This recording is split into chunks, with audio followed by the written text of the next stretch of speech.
Was the post-war economic miracle that emerged after the Second World War, and how has it shaped the UK that we live in today?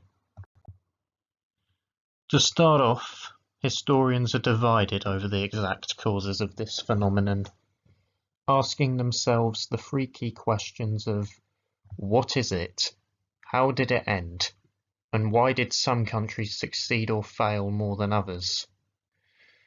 While there is no universal explanation present, the effects of this economic emergence can be traced back to how the USA, in its supposed capacity as productivity leader, enacted the Marshall Plan in 1947, giving financial aid and other reconstructive resources to Europe.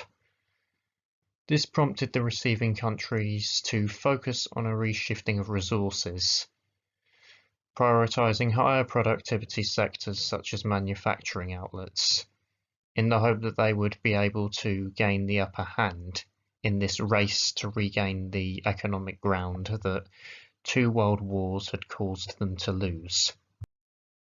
So, what were the immediate effects of the post-war boom on this country? Well, the UK was the largest borrower in the Marshall Plan's provisions, taking on a loan amounting to $3.3 billion.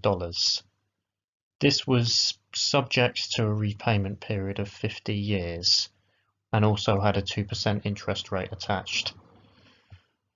It would only make up one element of their immediate financial challenges, though, as during these 6 years of conflict with Nazi Germany, they had racked up an overwhelming level of wartime defence spending and lend-lease borrowing that peaked at an excess of 270% in 1946, shortly after peace terms had been secured.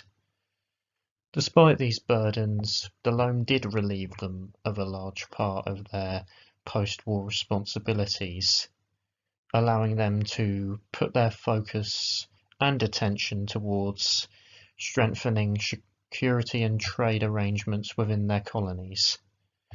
This focus would prove to be an undoing to their international relations, though, specifically with the USA and their European neighbours, when a lack of enthusiasm and support for greater European unity gave France the privilege of leading the Organisation for European Economic Development over them.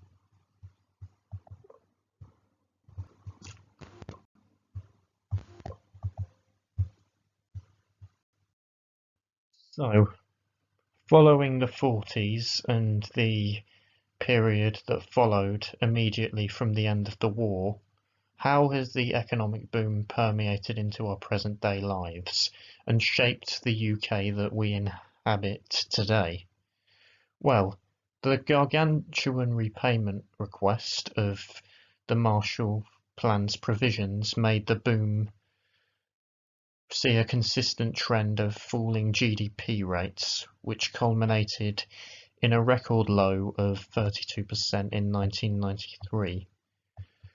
13 years later, in 2006, the final payment demanded by the plan would be fulfilled, bringing an end to the total of over $3,000 in wartime support debt that had plagued this country since 1945. The immediate focus on social security in response to returning soldiers affected by mental illness and limb loss would bring about the creation of the National Health Service in 1948.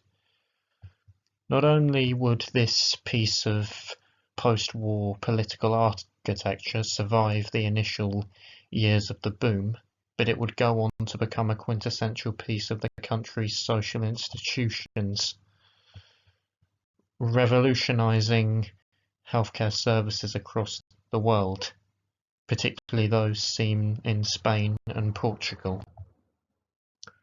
Thank you for viewing my presentation on how the post-war economic boom has affected the UK into the immediate years following the end of the war and beyond. To close this recording, I have provided a list of the bibliography used in its creation. Thank you again.